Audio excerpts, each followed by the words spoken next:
Happy new year for what? ಏನಕ್ಕೆ happy new year ಹೇಳಬೇಕು?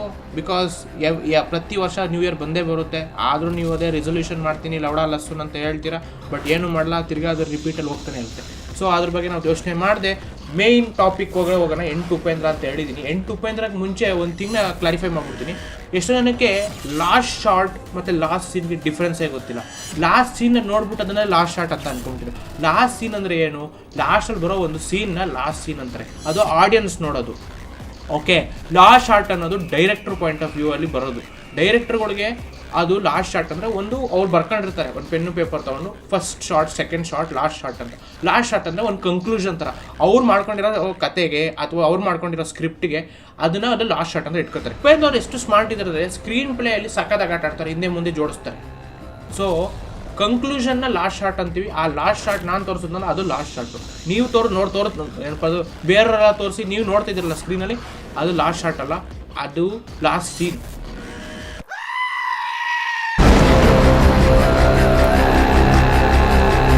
ಗೊತ್ತು ಎಲ್ಲರೂ ಎಂಟು ಉಪೇಂದ್ರ ಹೆಂಗಪ್ಪ, ನಿನ್ನೆ ವಿಡಿಯೋದಲ್ಲಿ 5 ಜನ ಅಂತ ಅಂದ್ಬಿಟ್ಟು ಈಗ ಗಾಡಿ ಎಂಟು ಉಪೇಂದ್ರ ಅಂತ ಹೆಂಗೆ ಹೇಳ್ತವನೆ ಅಂತ ಇದು ನೀವು ಕನ್ಫ್ಯೂಷನ್ ಕ್ರಿಯೇಟ್ ಆಗ್ಬೋದು. ಬಟ್ ವೆಯ್ಟ್ ಮಾಡಿ, ಪೂರ್ತಿ ಎಕ್ಸ್ಪ್ಲೇನ್ ಮಾಡ್ತೀನಿ ವಿತ್ ಡೀಟೇಲ್. ನಿನಗೆ ದೇವ್ರು ತೋರಿಸ್ತೀನಿ ಇವತ್ತು ಏನಾರ ಆಗೋಗಿ. ಹಂಗಾದ್ರೂ ನಿಮಗೆ ಕಾಣಿಸ್ತಾ ಇಲ್ಲ ಅಂದರೆ ನೀವು ಪಕ್ಕ ಏನೋ ನಿಮಗೆ ಆ ದೇವರು ನಿಮಗೆ ಗೊತ್ತಾಗಬಾರ್ದು ಅಂತಾನೆ ಮಾಡೋಣ ಅನ್ಸುತ್ತೆ, ಅದಕ್ಕೆ ನಿಮ್ಗೆ ಗೊತ್ತಾಯ್ತಲ್ಲ. ಈ ತರ ಒಂದು ಮ್ಯಾಟ್ರೇ ನಮಗೆ ಗೊತ್ತಿಲ್ವಲ್ಲಣ್ಣ. ಈ ಥರದ್ದು ಬಿಡಿ, ಬಟ್ ಒಂದಿದೆ, ಒಂದು ಶಾರ್ಟ್ ಅದು actually it is very very difficult to decode. ಅದು that is the last shot. Last shot of the movie ಇದೆಯಲ್ಲ, ಅದು ತುಂಬಾ ಡಿಫಿಕಲ್ಟ್. ಈ ಶಾರ್ಟ್ನ ಕರೆಕ್ಟಾಗಿ ಅಬ್ಸರ್ವ್ ಮಾಡಿದ್ರೆ, ಈ ಶಾರ್ಟ್ನ, ಯಾಕಂದ್ರೆ ಉಪೇಂದ್ರ ಅವರು ಲಿಟ್ರಲಿ ನಿಮ್ಮನ್ನೇ ನೋಡ್ಬಿಟ್ಟು ಹೇಳ್ತಾರೆ ಲಾಸ್ಟ್ ಶಾರ್ಟ್ ಅಂತ. ಟೆಕ್ನಿಕ್ಲಿ ಏನಕ್ಕೆ ಅಂತಾರೆ, ಅವ್ರು ಹೇಳ್ತಾರೆ ಈ ಲಾಸ್ಟ್ ಶಾರ್ಟ್ನ ಡಿಕೋಡ್ ಮಾಡಿರೋಲ್ಲ ಯಾಕಂದ್ರೆ ನನ್ನ ಮಕ್ಕಳ ಅಂತ ಇಂಡೈರೆಕ್ಟಾಗಿ ಹೇಳಕ್ಕೆ ಟ್ರೈ ಮಾಡಿರೋದು. ನಿಮ್ಮನ್ನೇ ನೋಡ್ಬಿಟ್ಟು ಹೇಳ್ತಾರೆ ಆ ಥರ. ಅಂಡರ್ಸ್ಟ್ಯಾಂಡ್? ಲಾಸ್ಟ್ ಶಾರ್ಟ್ ಬಂದ್ಬಿಟ್ಟು ಪೋಸ್ಟ್ರು, ಅದನ್ನು ಸ್ಟಾರ್ಟಿಂಗಲ್ಲೂ ತೋರಿಸ್ತಾರೆ, ತಿರ್ಗಿ ಎಂಡಿಂಗಲ್ಲೂ ಕೂಡ ತೋರಿಸ್ತಾರೆ. ಯಾಕೆ ಅಂತಂದರೆ ಆ ಪೋಸ್ಟ್ರನ್ನ 2 ಸರಿ ತೋರಿಸೋರೆ. ಆ ಪೋಸ್ಟ್ರಲ್ಲಿ ಏನೋ ಇದೆ, ಆದರೆ ನಮ್ಗೆ ಅರ್ಥ ಆಗ್ತಿಲ್ಲ ಅದು ಏನು ಅಂತ. ಆ ಪೋಸ್ಟ್ರಲ್ಲಿ ಏನಿರೋದು ಅದನ್ನೇ ನಾನು ಅಬ್ಸರ್ವ್ ಮಾಡ್ತಾ ಹೋದಾಗ ನನಗೆ ಸಿಕ್ಕಿದ್ದೇನು ಅಂದರೆ, ಅವ್ರದ್ದು ಫಸ್ಟ್ ಏನಪ್ಪ ಅದು UI ಅನೌನ್ಸ್ಮೆಂಟಲ್ಲಿ ಬಂದಿದ್ದು ಕ್ಲಿಪ್ಪು. ಆ ಕ್ಲಿಪ್ಪನ್ನು ಹುಡುಕ್ದಾಗ ಗೊತ್ತಾಗಿದ್ದು ಇದು ಪಿಕ್ಚರ್ ಒಳಗೆ ಪಿಕ್ಚರ್ಗಳು ನಡೀತೈತೆ, ಆ ಪಿಕ್ಚರ್ ಒಳಗೆ ಇನ್ನೊಬ್ಬ ಪಿಕ್ಚರ್ ತೋರಿಸ್ತವನೆ, ಆ ಪಿಕ್ಚರ್ ಒಳಗೆ ಇನ್ನೊಬ್ಬ ಪಿಕ್ಚರ್ ತೋರಿಸ್ತವನೆ ಅಂತ.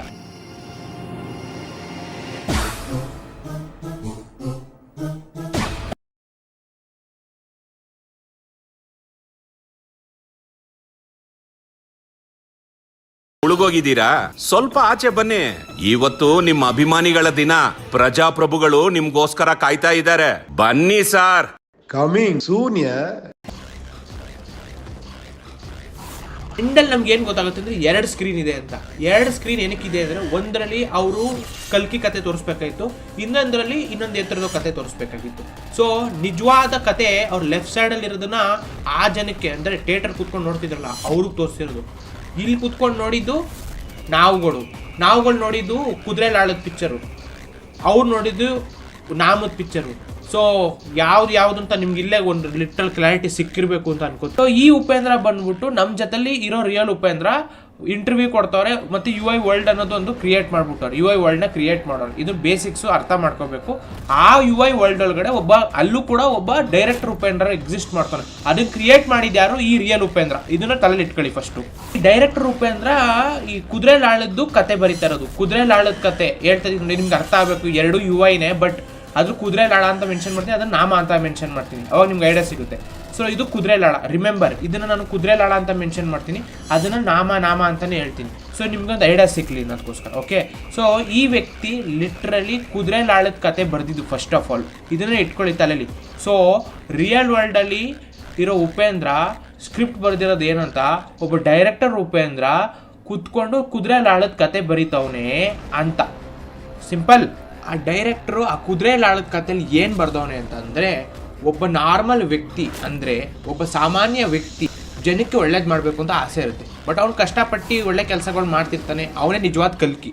ಸೊ ಆ ಕಲ್ಕಿ ಎಲ್ಲರಿಗೂ ಒಳ್ಳೇದು ಮಾಡ್ತಾ ಇರ್ಬೇಕಾದ್ರೆ ಒಂದ್ಸರಿ ಏನಾಗುತ್ತೆ ಅಂದರೆ ಅವನ ತಲೆಯಲ್ಲಿ ಕೂಡ ಯೋಚನೆಗಳು ಬರೋಕ್ಕೆ ಸ್ಟಾರ್ಟ್ ಆಗುತ್ತೆ. ಯಾಕಂದರೆ ಇವ್ರಿಗೆಲ್ಲ ಹೆಲ್ಪ್ ಮಾಡ್ತಾ ಇದ್ದೀನಿ, 6 ಜನ ಈ ತಪ್ಪು ಕೆಲಸ ಮಾಡೋದು ಬಿಡ್ತಾನೆ ಇಲ್ಲ, ಎಲ್ಲ ತಪ್ಪೇ ಮಾಡ್ತಾವ್ರೆ, ಎಲ್ಲ ನಾನು ಎಷ್ಟೇ ಹೆಲ್ಪ್ ಮಾಡಿದ್ರು ತಪ್ಪೇ ಮಾಡ್ತಾರಲ್ಲ, ಏನಿದು ಅಂತ. ಆಗ ಅವ್ನು ಯೋಚನೆಗೆ ಕೂತ್ಕೊಂಡಾಗ ಅವನ ತಲೆಯೊಳಗಡೆ ಕ್ರಿಯೇಟ್ ಆಗೋದೆ ಗುಡ್ ಆ್ಯಂಡ್ ಬ್ಯಾಡ್, ಅಂದರೆ ಸತ್ಯ ಮತ್ತು ಸುಳ್ಳು. ಅವ್ರು ಸತ್ಯ ಮತ್ತೆ ಸುಳ್ಳಿನ ಮಹಾಯುದ್ಧ ಸ್ಟಾರ್ಟ್ ಆಗುತ್ತೆ. ಅದ್ರಲ್ಲಿ ಒಬ್ಬ ಹೇಳ್ತಾನೆ ಒಳ್ಳೇದೇ ಮಾಡಬೇಕು, ಒಳ್ಳೇದೇ ಸತ್ಯಯುಗ ತತ್ತೀನಿ ಅಂತ ಹೇಳ್ತಾನೆ. ಇನ್ನೊಬ್ಬ ಹೇಳ್ತಾನೆ ನೀನು ಸತ್ಯಯುಗ ತಗೋಬರಿಯುವಂತೆ ಫಸ್ಟಿ ನನ್ನ ಮಕ್ಕಳನ್ನ ಸಾಯಿಸ್ಬಿಡೋಣ, ಅವಾಗ ಆಟೋಮೆಟಿಕ್ಕಾಗಿ ಅವ್ರಿಗೆ ಸತ್ಯಯುಗ ಬೇಕು ಅಂತ ಆಸೆ ಬರುತ್ತೆ ಅಂತ ಅವನು. ಒಬ್ಬ ಹೇಳ್ತಾನೆ ಪ್ರೀತಿ ವಿಶ್ವಾಸದಿಂದ ಬೆಳಿಬೇಕು, ಇನ್ನೊಬ್ಬ ಹೇಳ್ತಾನೆ ಯಾಕೆ ಸಾಯಿಸ್ಬಿಡೋಣ, ಎಲ್ಲ ವಾಪಸ್ ಜೀರೋಯಿಂದ ಸ್ಟಾರ್ಟ್ ಮಾಡಲಿ ಅಂತ. ಸೊ ಇವರಿಬ್ಬರು ಮಧ್ಯೆ ಸಮರ ನಡೀತಾ ಲಾಸ್ಟಲ್ಲಿ ಸತ್ಯ ಸತ್ತೋಯ್ತಾನೆ. ಆವಾಗ ಲಾಸ್ಟಲ್ಲಿ ಸುಳ್ಳು ಉಳ್ಕೊಳ್ಳುತ್ತೆ. ಆ ಸುಳ್ಳು ಉಳ್ಕೊಂಡಾಗ ಆ ನಾರ್ಮಲ್ ವ್ಯಕ್ತಿ ಇನ್ನು ಅದೇನಂತಾರೆ ಒಳ್ಳೆಯದನ್ನೇ ಫಾಲೋ ಮಾಡ್ತಾ ಇರೋದು ಬದ್ದು ಆ ಸತ್ಯಯುಗ ಕಾಪಾಡೋಕ್ಕೋಸ್ಕರ ಕೆಟ್ಟ ರೀತಿಯಲ್ಲಿ ಸತ್ಯಯುಗ ಪಡೆಯೋಕೆ ಹೋಯ್ತಾನೆ. ಅದೇ ಸ್ಟೋರಿ. ಅವಾಗ ಅವನು ಕಲ್ಕಿಯಾಗಿ ಕಾಣಿಸೋಕೆ ಸ್ಟಾರ್ಟ್ ಮಾಡ್ತಾನೆ. ಕಲ್ಕಿನೇ ಅರೆ ಕೆಟ್ಟ ರೀತಿಲಿರೋ ಕಲ್ಕಿ ಅಷ್ಟೇ.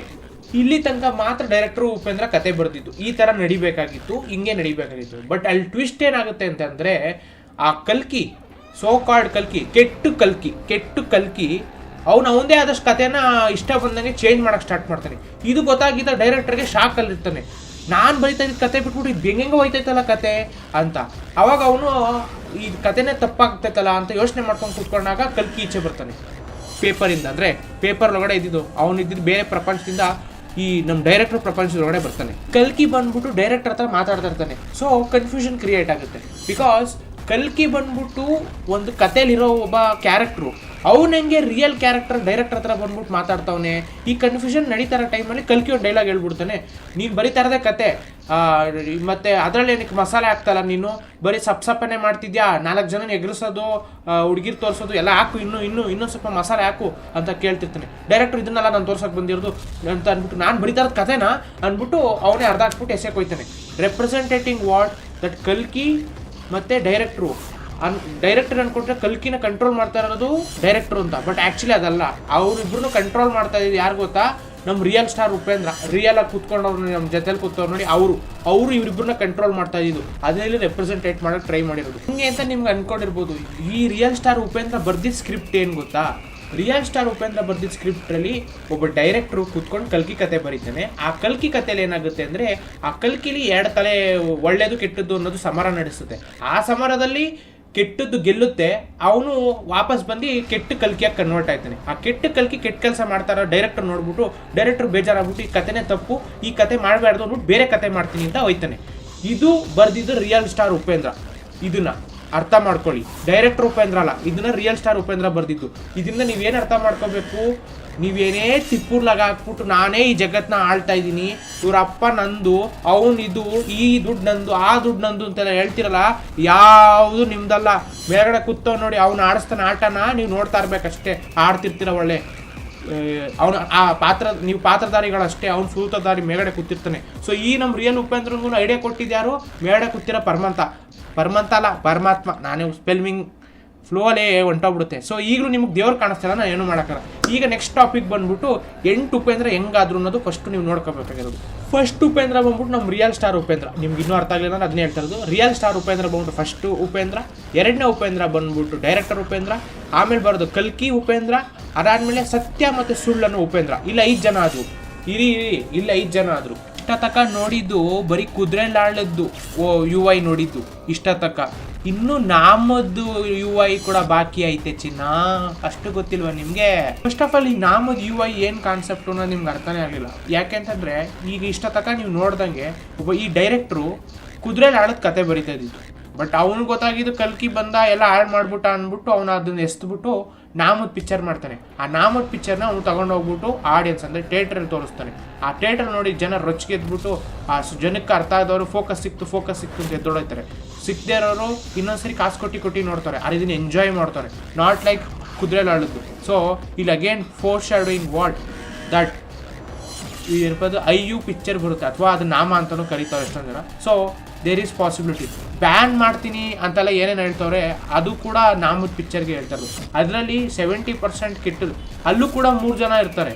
ಅಲ್ಲಿ ಇದು ಹೆಂಗೆ ನಾವು ಈಗ ಕುದುರೆಲಾಳದಲ್ಲಿ 3 ಜನ ನೋಡಿದ್ರು, ಅಲ್ಲಿ ಉಲ್ಟಾ ಆಗಿರ್ಬೋದು. ಒಂದು ಸ್ವಲ್ಪ ಡಿಫ್ರೆನ್ಸ್ ಏನು ಅಂದರೆ, ಅಲ್ಲಿ ಕೆಟ್ಟದ್ರ ಬದಲು ಒಳ್ಳೇದು ಗೆದ್ದಿರ್ಬೋದು, ಅಲ್ಲಿ ಸ್ಟಾರ್ಟಿಂಗಿಂದನೇ ಕೆಟ್ಟದ್ದು ನಡೀತಾ ಇರ್ಬೋದು, ಅಲ್ಲಿ ಒಳ್ಳೇದನ್ನು ಸ್ಥಾಪನೆ ಮಾಡೋಕ್ಕೆ ಟ್ರೈ ಮಾಡೋದೇ ಒಂದು ಸ್ಟೋರಿ ಆಗಿರ್ಬೋದು. ಅಂದರೆ ಪ್ರಪಂಚನೇ ಕೆಡ್ತಿರ್ಬೇಕಾದ್ರೆ ಯಾರೋ ಒಬ್ಬ ಬಂದ್ಬಿಟ್ಟು ಒಳ್ಳೇದನ್ನು ಸ್ಥಾಪನೆ ಮಾಡ್ತೀನಿ ಅಂತ ಹೋಯ್ತಾನೇನು, ಅದೇ ಸ್ಟೋರಿ ಇರ್ಬೋದು. ಇದರಲ್ಲಿ ಉಲ್ಟಾ ಆಗಿತ್ತು, ಅದ್ರ ಆಪೋಸಿಟೇ ನಾಮದ್ ಪಿಕ್ಚರ್ ಆಗಿರ್ಬೋದು. ಅದಕ್ಕೆ ಜನಕ್ಕೆ ಅದು ಜಾಸ್ತಿ ಇಷ್ಟ ಆಗಿರ್ಬೋದು. ಮೇ ಬಿ ಇಲ್ಲೊಂದು ಡೈಲಾಗ್ ಬರುತ್ತೆ, ರಿಯಲ್ ಆಗಿ ನೋಡ್ತೀರಾ ಅಂತ ಹೇಳ್ತಾರೆ. ಅದೇ ಮೇ ಬಿ ಆ ಪಿಕ್ಚರಲ್ಲಿ ರೀಲ್ನ ರಿಯಲ್ ಆಗಿ ನೋಡೋಕ್ಕೆ ರೆಡಿ ಇದ್ದೀರಾ ಅಂತ, ಬಟ್ ಅದು ರಿಯಲ್ ಆಗಿ ಕನ್ವರ್ಟ್ ಆಗುತ್ತೆ. It's like simple logic. Real ಆಗಿ ನೋಡೋಕೆ ಹೋದಾಗ ಅದು ನಮಗೆ ರೀಲ್ ಆಗಿ ಕಾಣಿಸುತ್ತೆ. ಅದೇ ರಿಯಲ್ ಆಗಿ ನೋಡೋಕೆ ಹೋದಾಗ ರಿಯಲ್ ಆಗಿ ಕಾಣಿಸುತ್ತೆ. As simple as that. ಅದಕ್ಕೆ ಜನ ರೊಚ್ಚಿಗೆದ್ಬಿಟ್ಟು ಬ್ಯಾನ್ ಮಾಡಿಸ್ಬೇಕು ಅಂತ ಏನೋ ಹೇಳ್ತಾ ಇದ್ದು. ಇದು ಸೋ ಫಾರ್ ದ ಸ್ಟೋರಿ.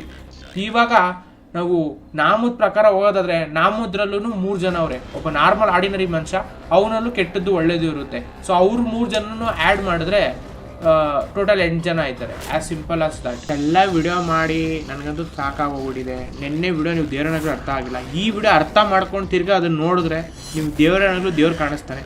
ಕಾಣಿಸ್ಲಿಲ್ಲ ಅಂದರೆ ನಿಮ್ಮ ಕರ್ಮಗಳು ಅದು ನಿಮ್ಗೆ ಕಾಣಿಸ್ತಿರೋ ಥರ. ನನ್ನ ಪ್ರಯತ್ನ ನಾನು ಮಾಡಿದ್ದೀನಿ. ನಾನು 101% ಆಗಿ ಎಫರ್ಟ್ ಆಗಿ ವಿಡಿಯೋ ಮಾಡ್ತಾಯಿದ್ದೀನಿ. Even pushing my self beyond my imagination is bigger for my self. So ನೋಡಪ್ಪ, ನನ್ನ ಕಡೆಯಿಂದ ನಾನು ಎಫರ್ಟ್ ಹಾಕಿಬಿಟ್ಟು ಮಾಡಿದ್ದೀನಿ. ನಿಮಗೆ ತಲುಪದೇ ಇರೋದು ನಿಮ್ಮ ಕರ್ಮ, ಅದು ನಾನೇನು ಮಾಡೋಕ್ಕಾಗಲ್ಲ. ಸೊ ಅಟ್ಸಿಷ್ಟೇ, ಇನ್ನೇನಿಲ್ಲ ಹೇಳೋದು. ಇದೇ ನನ್ನ ಸದ್ಯಕ್ಕೆ UI ಲಾಸ್ಟ್ ವಿಡಿಯೋ ಅನ್ಕೋತೀನಿ. ಯಾಕೆಂದರೆ 4K ಬರೋ ತನಕ ನಾನು ಇನ್ನೂ ಏನೂ ಹೇಳೋಕ್ಕಾಗಲ್ಲ. ಇನ್ನೊಂದಿದೆ, ಅದು UI ಆಗಿರಲ್ಲ. ಅಗೇನ್ ಇದರಲ್ಲಿ ಏನು ಗೊತ್ತಾ, ಒಂದು ಸ್ಮಾಲ್ ಕನೆಕ್ಷನ್ ಕಾಣಿಸ್ಕೊಡುತ್ತೆ ಉಪ್ಪಿಟ್ಟುದು UIಗೆ. ಅದು ಇದ್ರಲ್ಲಿ ಕನ್ಫರ್ಮ್ ಮಾಡೋರು ಉಪೇಂದ್ರ ಅವರೇ. ಅದೊಂದು ಲಿಟ್ರಲಿ ಒಂದೇ ಒಂದು ಸೀನಲ್ಲಿ ಕಾಣಿಸ್ಕೊಳುತ್ತೆ, ಅದ್ರಲ್ಲಿ ಐತೆ. ಸೊ ಅದನ್ನು ನಿಮ್ಗೆ ಬೇಕು ಅಂದರೆ ಕಮೆಂಟ್ ಸೆಕ್ಷನಲ್ಲಿ ಹೇಳಿ ಮಾಡ್ತೀನಿ ಅಷ್ಟೇ. ಜೈ ಹಿಂದ್, ಜೈ ಕರ್ನಾಟಕ. ಮತ್ತು ಸಬ್ಸ್ಕ್ರೈಬ್ ಅಂತೂ ಮಾಡಲ್ಲ ನೀವು. ಒಟ್ಟಿನಲ್ಲಿ ನನ್ನನ್ನು ಸಾಯಿಸ್ತೀರಾ. ನನ್ನ ಐಡಿಯಾ ಎತ್ಕೊಂಡು ಬೇರೆಯವ್ರು ಕಾಪಿ ಮಾಡಿಬಿಟ್ಟು ವಿಡಿಯೋ ಮಾಡ್ತಾರೆ. ಅವ್ರಿಗೆ ಲಕ್ಷ ವ್ಯೂಸು. ಲಕ್ಷ ಏನಿಲ್ಲ, ನನಗಿಂತ ಜಾಸ್ತಿನೇ ವ್ಯೂಸು. ಬಟ್ ನಾನು ಇದ್ದಂಗೆ ತೋರಿಸಿದ್ರೆ ಎದೆಗೆ ಹೋದ್ರಂತೆ. ಹಂಗಾಯ್ತು ಕತೆ. ಏನು ಮಾಡೋಕ್ಕಾಗಲ್ಲ, ಹಣೆ ಬರ ಅದು. ಹೇಳ್ತಾರಲ್ಲ, ಅವ್ನ ಲಕ್ ಚೆನ್ನಾಗಿತ್ತೇನೋ, ನನ್ನ ಲಕ್ ಚೆನ್ನಾಗಿರ್ಲಿಲ್ವೇನೋ. ಅದಕ್ಕೋಸ್ಕರ ನನ್ನ ಎಫರ್ಟ್ ಹಾಕ್ಬಿಟ್ಟು ಮಾಡಿದ್ರು ನನ್ನ ವಿಡಿಯೋ ಓಡಲಿಲ್ಲ ಅಷ್ಟಾಗಿ. ಅಂದರೆ ಓಡ್ತು, ಒಂದು ರೇಂಜಿಗೆ ಓಡ್ತು, ಬಟ್ ಅವನು ನನಗಿಂತ ಚೆನ್ನಾಗೇ ಓಡ್ತೈತೆ. ನನ್ನ ಶಾಕು. ಹೋಗಲಿ ಬಿಡಿ, ಏನು ಮಾಡೋಕ್ಕಾಗಲ್ಲ. ಸೊ ಬಾಯ್.